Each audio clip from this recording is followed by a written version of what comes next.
My name is Rich DePlanti.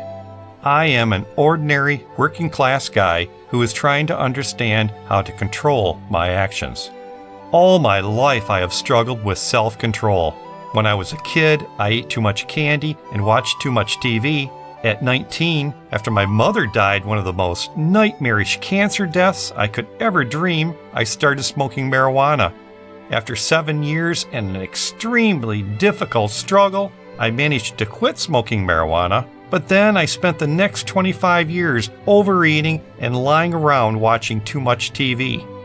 I remember during my long struggle of seeking help for gaining self-control how discouraged I felt not being able to find an answer I could use.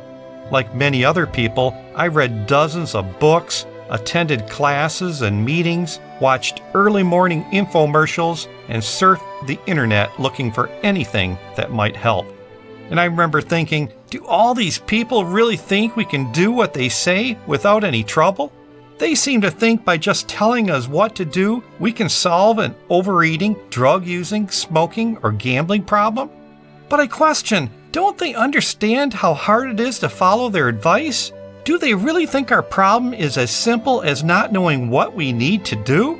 I mean, they try to pump us up with their inspiring words, and though we might feel energetic and driven for a moment, soon reality sets in.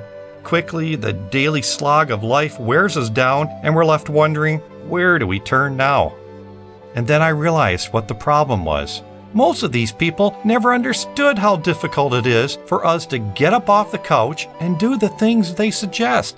They don't understand the deep weakness we feel because they never felt those strong urges calling us from deep within. So they don't know how to give advice that starts with where we now lay, on the couch, feeling very weak. I have always believed God makes knowledge, truth, and wisdom available to everyone. I believe He provides this awareness so we might grow emotionally, mentally, and spiritually.